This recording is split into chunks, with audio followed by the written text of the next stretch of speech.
She informed me that she would be participating in a weekend exclusively for women. Her closest associate overlooked the necessity of removing me from the private story. In the initial video, she is seated on a boat, positioned on the lap of another individual. I remained silent and proceeded to cancel her return flight. 2 days later, she found herself resting at the airport. Before we begin the story, I would like to express my sincere gratitude for reaching 4,000 subscribers.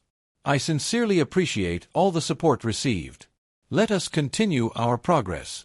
If you are joining us for the first time, please consider subscribing to assist us in reaching our goal of 5,000 subscribers. I have been employed by the same airline for nearly 9 years. Initially began with baggage handling while in college, transitioned to customer service, and currently oversee route scheduling for our East Coast operations. The position may not be the most prestigious, but it offers competitive compensation and excellent travel perks. The benefits were also granted to my girlfriend Sarah throughout the 3 years of our relationship. Complimentary companion flights, exclusive hotel discounts, priority boarding, and all the amenities. Sarah appreciated those benefits. At times, I sensed that this was what she valued most in our relationship. Last month, Sarah indicated that her close friend Jen was coordinating a weekend getaway exclusively for women in Miami. She had been experiencing significant stress from her nursing position, and I believed that a getaway would be beneficial for her well-being. I utilized my employee discount to secure her flight, enhancing her experience with seat upgrades and ensuring a complimentary bottle of champagne was ready upon her boarding. What can I express? I aimed to create a delightful surprise for her. On the Thursday prior to her trip, I assisted her with packing. She expressed her enthusiasm with great delight, discussing plans for beach outings and spa visits. As I dropped her off at the airport on Friday morning, she gave me a kiss goodbye and assured me that she wouldn't enjoy herself too much in my absence. She reminded me with a laugh that it was just the girls together. I attended to my professional responsibilities, focused on a weather disruption impacting our Chicago hub. At approximately 7 p.m., I was meticulously reviewing diversion plans when my phone illuminated with a Snapchat notification. Jen had shared a new post on her private story, typically designated for her most trusted friends. I was not aware that I remained part of this private story. Jen and I had a good rapport, though we didn't share a deep connection. I clicked on it casually, anticipating the usual vacation images featuring cocktails and beach scenes. The initial video captured my full attention.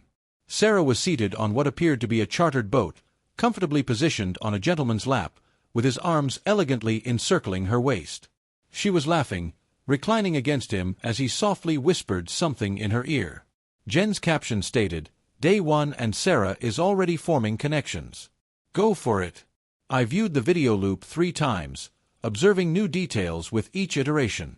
The bottle of champagne I had meticulously arranged as a surprise, elegantly positioned in an ice bucket nearby. Sarah's hand positioned on the gentleman's thigh. The way she inclined her head when he spoke, a gesture I believed was meant solely for me. Subsequently, additional posts were made. Group photos taken at a beach club featuring 3 unfamiliar individuals. Sarah is dancing intimately with the same gentleman from the boat. A boomerang capturing their moments together, his arms draped casually around her shoulders. This was evidently not an exclusive weekend for women. My initial reaction was to contact her right away. Request clarifications. However, I was halted by an unforeseen circumstance. It could have been a sense of self-importance, or perhaps it was the immediate understanding that arose from irrefutable proof. I set my phone aside and resumed my work, systematically addressing the Chicago disruptions with an unusual, objective concentration.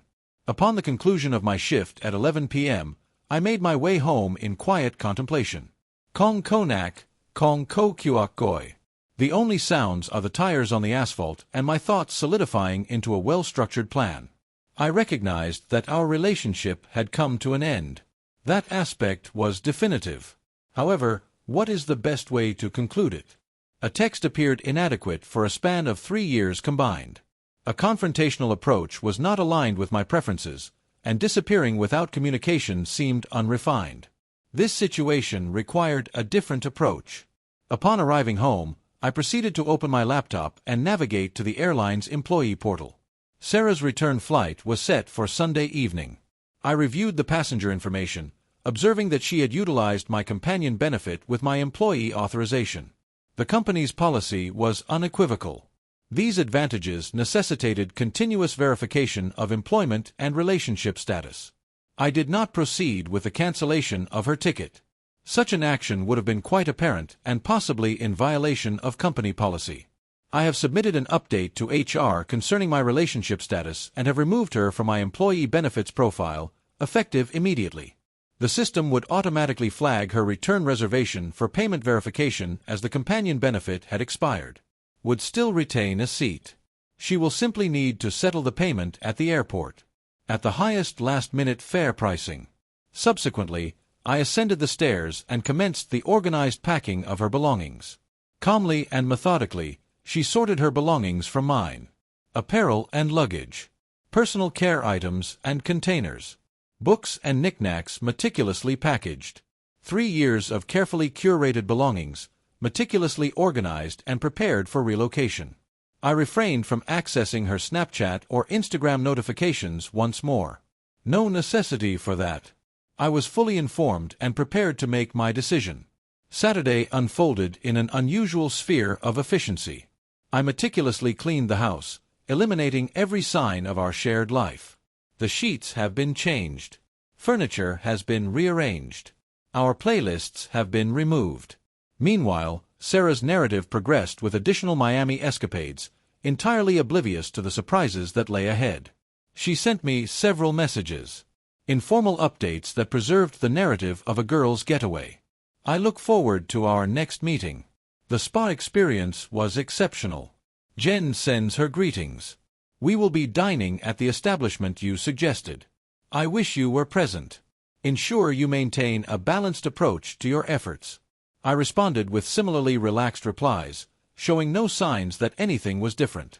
It's great to hear that you're enjoying yourself. The weather appears to be ideal. Please respond with a greeting. Indulge in the culinary experience. I miss you as well. I look forward to our meeting tomorrow. On Sunday afternoon, I reviewed the flight status. Timely.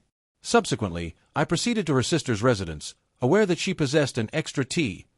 Megan opened the door, taken aback by my arrival with a vehicle packed with boxes and suitcases. Is everything in order? She inquired, a look of confusion clearly displayed on her face. I responded in a composed manner. Sarah and I have concluded our relationship. These items belong to her. Her eyes expanded in surprise. Excuse me. What is the reason for this? Could you please clarify what occurred? I presented my phone to her, displaying Jen's story from Friday. She informed me that it was a weekend dedicated to the girls. It was not. Megan observed the videos, her expression transitioning from confusion to comprehension to frustration. She returned the phone with a composed gesture. I sincerely apologize. I was completely unaware. It is not your responsibility, I reassured her. However, I must leave her belongings here. I will be changing the locks tomorrow. She paused for a moment, then gave a nod of agreement. Certainly. I will assist you with the unloading process. Once all items were organized in Megan's garage, I presented her with an envelope. Would you kindly deliver this to Sarah when you have the opportunity to see her? This is the sole copy of the house key along with an explanatory letter. She assured me that she would. Then, to my surprise, she embraced me. You truly warranted a higher standard. As Sunday evening approached, it marked the anticipated arrival of Sarah's flight. I envisioned her at the Miami airport, attempting to check in, only to be informed that her companion benefit was no longer valid. The initial confusion quickly escalated into panic as she comprehended that the full fare was nearly $600. The urgent effort to secure sufficient available credit on her fully utilized cards. Megan provided me with updates, so I didn't have to envision what occurred next. Sarah just contacted me, expressing concern about an issue with her ticket, and mentioned that she has missed her flight. An hour later, she requested that I send her money via Venmo for a new flight. I informed her that I was aware of all the details. She terminated the call with me. At approximately midnight, Jen shared her concluding update from Miami. A photograph captures Sarah, comfortably nestled in an airport chair, utilizing her beach tote as a makeshift pillow while she sleeps. CHTHCH currently facing challenges in MIA due to ticket complications. It appears that the event has officially concluded. I retired to my newly organized bedroom, pleasantly surprised by the tranquility I experienced. On Monday morning, my phone was inundated with notifications.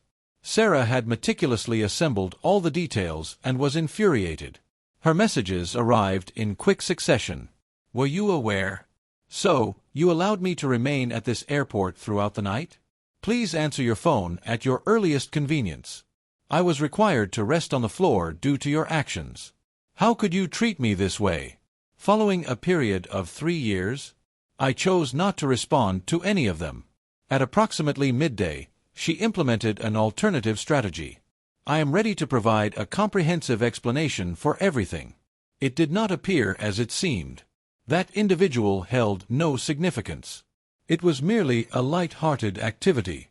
I appreciate you deeply. Chi-Koban. I would appreciate it if you could engage in a conversation with me.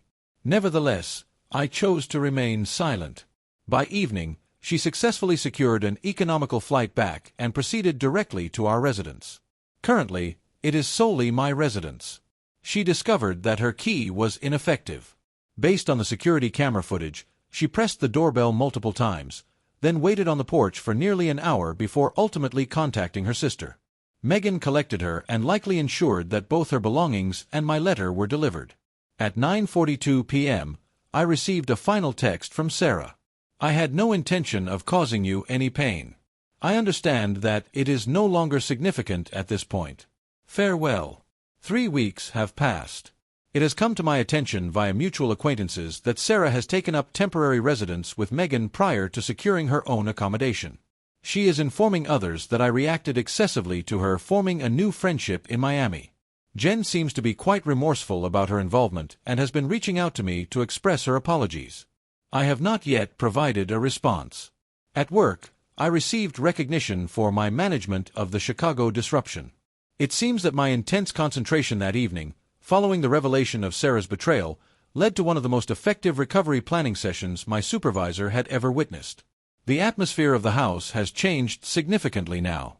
Less filled, yet somehow more buoyant. I am experiencing improved sleep quality, which leads me to reflect on the duration for which I have been bearing the burden of suspicion without recognition.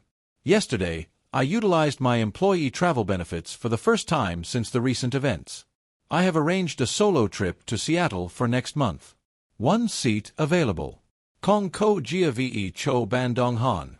Kong Ko Bat Ngo Now Voi Champagne. I am currently evaluating my next destination. At times, the most impactful form of retribution lies not in elaborate displays or dramatic confrontations. It involves taking a step back and permitting the natural outcomes to manifest. It involves restoring your own tranquility while another person hurriedly seeks their next available flight. At times, the most effective reaction may not be verbal. It's the unspoken words that matter. The quiet acknowledgement that certain relationships, much like specific flights, are not worth the time spent in anticipation.